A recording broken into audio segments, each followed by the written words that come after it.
পাল্টাপাল্টি সমাবেশ ঘিরে চলছে 144 ধারা। টাঙ্গাইলে থমথমে অবস্থা। আওয়ামী লীগের কর্মীরা এক জায়গায় বলছে জয়, 1.5 মাইল দূরে গিয়ে বলছে বাংলা।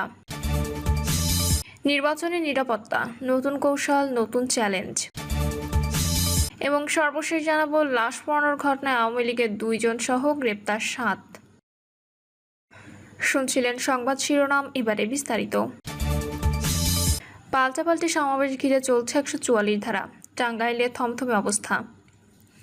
টাঙ্গাইলের বাসাইলে বঙ্গবীর কাদের সিদ্দিকীর মুক্তিযোদ্ধা সমাবেশ ও ছাত্র সমাবেশের একই স্থানে ডাকা পৃথক সমাবেশকে কেন্দ্র করে 144 ধারা চলছে। এতে করে উপজেলা শহরে থমথমে অবস্থা বিরাজ করছে। এতে করে আশপাশের সব দোকানপাট বন্ধ রয়েছে। সকাল 6টা থেকে শুরু হওয়া 144 ধারা সন্ধ্যা 6:30 পর্যন্ত চলবে।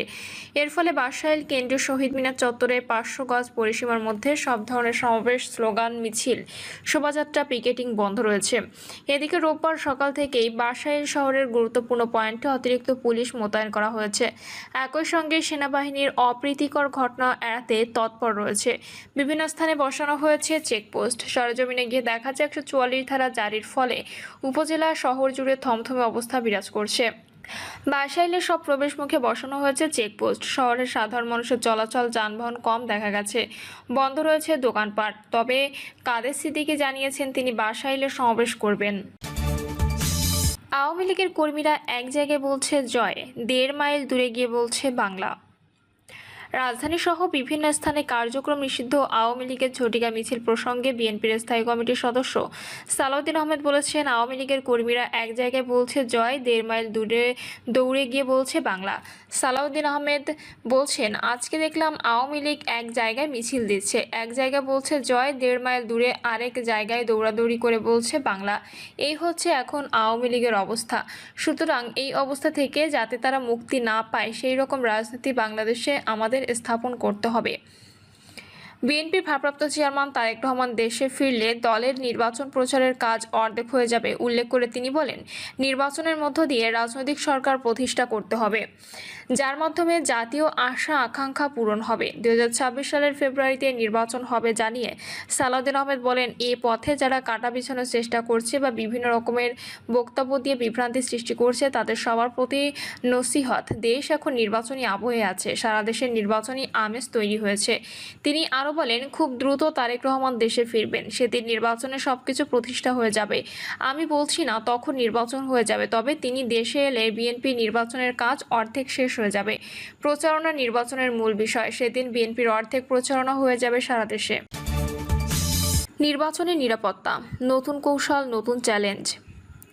2026 সালের ফেব্রুয়ারি মাসের প্রথমার্ধে অনুষ্ঠিত হতে যাচ্ছে ত্রয়োদশ জাতীয় সংসদ নির্বাচন সামনে রেখে দেশের সার্বিক আইন শৃঙ্খলা পরিস্থিতি নিয়ন্ত্রণে নতুন নতুন কৌশল প্রণয়ন করছে অন্তর্বর্তীকালীন সরকার। বিশেষ করে আগামী 31শে ডিসেম্বরের মধ্যে নির্বাচনী নিরাপত্তা নিশ্চিত করতে চায় সরকার। সেই লক্ষ্যে স্বরাষ্ট্র মন্ত্রণালয়ের বিশেষ কিছু কর্মপরিকল্পনা গ্রহণ করেছে।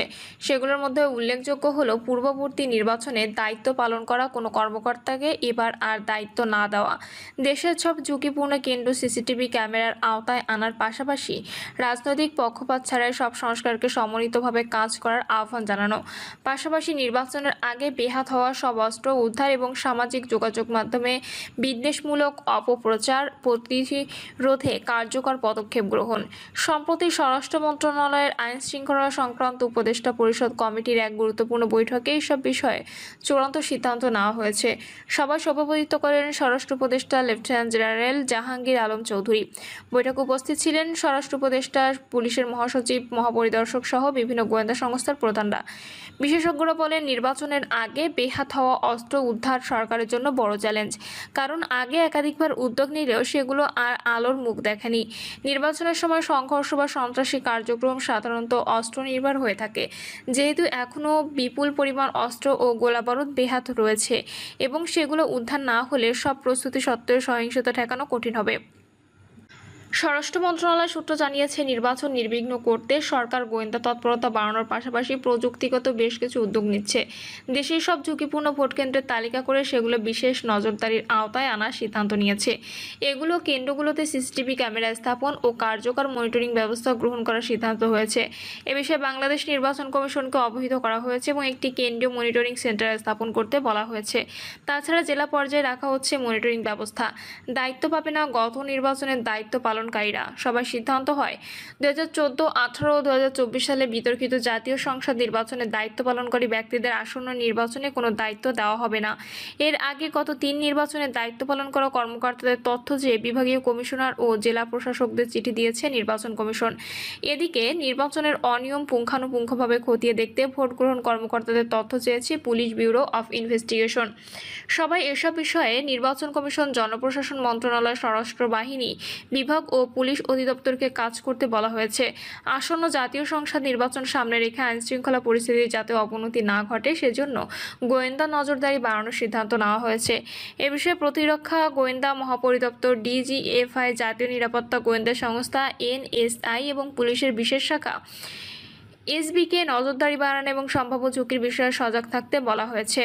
নির্বাচন ঘিরে বিশেষ এই নিরাপত্তা ব্যবস্থার অংশ হিসেবে সশস্ত্র বাহিনী বিভাগ, পুলিশ অধিদপ্তর, বাংলাদেশ কোস্টগার্ড, আনসার ও বিডিবি এবং বিজিবিকেও সহায়তা করার কথা বলা হয়েছে সভায় নির্বাচনের আগে আইন প্রয়োগকারী সংস্থা ও সরকারি কর্মকর্তাদের বিরুদ্ধে বিদ্বেষমূলক প্রচারণা থেকে সতর্ক থাকতে বলা হয়েছে।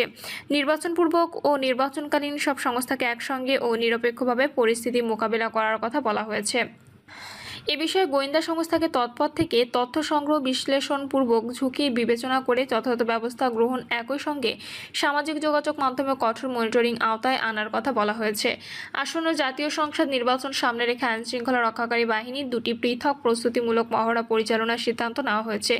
এ বিষয়ে সশস্ত্র বাহিনী বিভাগ, পুলিশ অধিদপ্তর, বাংলাদেশ কোস্টগার্ড, আনসার, বিজিবি ও র্যাবকে প্রয়োজনীয় নির্দেশনা দেওয়া হয়েছে।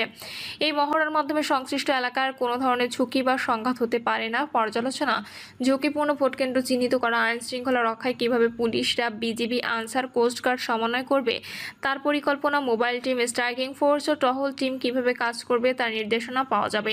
এছাড়া কোনো এলাকায় কতজন পুলিশ, আনসার সদস্য থাকবেন, কোথায় বিজিবি মোতায়েন হবে এসব নির্ধারণ করার একটি রোডম্যাপ তৈরি করা হবে। নির্বাচন কমিশনের প্রতিনিধি, জেলা প্রশাসন ও এই গোয়েন্দা সংস্থাগুলোর মধ্যে তথ্য শেয়ারিং, সম্ভাব্য নাশকতা বা সহিংসতা প্রতিরোধে গোয়েন্দা রিপোর্ট পর্যালোচনা, দায়িত্বপ্রাপ্ত কর্মকর্তাদের ভোটকেন্দ্রে আচরণবিধি, অস্ত্র ব্যবহার, জননিরাপত্তা নিশ্চিতের বিষয়ে ব্রিফিং এবং জরুরি পরিস্থিতিকে কে কাকে রিপোর্ট করবে এবং কিভাবে দ্রুত ব্যবস্থা নেওয়া হবে সেজন্য যোগাযোগ কাঠামো চূড়ান্ত করা হবে। সবাই সিদ্ধান্ত হয় আসন্ন জাতীয় সংসদ নির্বাচন অবাধ ও নিরপেক্ষভাবে নিশ্চিত করতে 31শে ডিসেম্বর ডেডলাইন নির্ধারণ করা হয়েছে। এই সময়ের মধ্যে নির্বাচনের সব প্রস্তুতি শেষ করতে বলা হয়েছে। একই সঙ্গে আইন শৃঙ্খলা বাহিনীর সদস্য নিয়োগ ও পার্সিং আউট কার্যক্রম নির্ধারিত সময়ের মধ্যে শেষ করতে বলা হয়েছে। এ বিষয়ে পুলিশ অধিদপ্তর, আনসার, বিজিবি ও কোস্টগার্ডকে প্রয়োজনীয় নির্দেশনা দেওয়া হয়েছে। পাশাপাশি নিরপেক্ষ নির্বাচন নিশ্চিত করতে মাঠ পর্যায়ে জেলা প্রশাসক, পুলিশ সুপার, উপজেলা নির্বাহী অফিসার ও ওসিদের নিরপেক্ষভাবে কাজ করার নির্দেশ দিতে বলা হয়েছে। এ বিষয়ে জনপ্রশাসন মন্ত্রণালয়কে একটি নির্দেশনা দেওয়া হয়েছে। সভা সূত্রে জানা যায়, গত বছরের 8ই আগস্ট অন্তর্বর্তী সরকারের ক্ষমতা গ্রহণের পর অবৈধ অস্ত্র উদ্ধারে নানা পদক্ষেপ গ্রহণ করে। এজন্য সংশ্লিষ্টদের একাধিকবার নির্দেশনা দেওয়া হয়, কিন্তু কোনো কার্যকর ফল পাওয়া যায়নি। অবৈধ অস্ত্র উদ্ধারে গত 1 বছরের ডেভিল হান্ট নামে বিশেষ অভিযান চালায় সরকার। এরপরও লুণ্ঠিত অস্ত্র ও গোলাবারুদের বড় অংশ রয়েছে অপরাধীদের নিয়ন্ত্রণে। আশানুরূপ ফলাফল না আসায় অবৈধ অস্ত্র উদ্ধারে অব্যাহত তৎপরতা চলছে। দেশে অবৈধ অস্ত্র উদ্ধারে গত বছরের সেপ্টেম্বর মাসেও যৌথ বাহিনী অভিযান পরিচালনা করা হয়। এর আগে সব ধরনের অস্ত্র জমা দেওয়ার সময়সীমাও বেঁধে দেয় সরকার। গত বছরের সেপ্টেম্বরে বিগত 15 বছরে বেসামরিক জনগণকে দেওয়া আগ্নেয়াস্ত্রের লাইসেন্স স্থগিত করে সরকার। সেই সময় গোলাবারুদ সহ এসব আগ্নেয়াস্ত্র সংশ্লিষ্ট থানায় জমা দিতে নির্দেশ দেওয়া হয়, কিন্তু এসবের কিছু সফলতা আনতে পারেনি। তবে এবার নির্বাচনের আগে এসব অস্ত্র উদ্ধারের জোরে সোরে উদ্যোগ নিচ্ছে সরকার। এদিকে মন্ত্রণালয় ও পুলিশ অধিদপ্তর সূত্র বলছে, গত বছর 5ই আগস্টের পর থেকে এখনও পর্যন্ত বেহাত হয়েছে 1,363টি আগ্নেয়াস্ত্র এবং 2,57,720 রাউন্ড গুলি। গত বছর আগস্টে 460টি থানায় হামলায় লুট হয় 5,753টি অস্ত্র ও 6,51,832 রাউন্ড গুলি। এর মধ্যে উদ্ধার হয়েছে 4,390টি অস্ত্র ও 3,94,112 রাউন্ড গুলি। এ অবস্থা অস্ত্র উদ্ধারে তথ্যদাতাদের জন্য সরকার পুরস্কার ঘোষণা করেছে। প্রতিটি পিস্তল বা শটগানের জন্য 50,000, চায়না রাইফেলের জন্য 1 লাখ, SMGর জন্য 1,50,000, LMGর জন্য 5 লাখ এবং প্রতিটি রাউন্ড গুলির জন্য 500 টাকা দেওয়া হবে। নির্বাচনের আগে দেশের সামগ্রিক আইনশৃঙ্খলা পরিস্থিতি নিয়ন্ত্রণে চুরি, ছিনতাই, চাঁদাবাজি, দখলবাজি ও সংঘ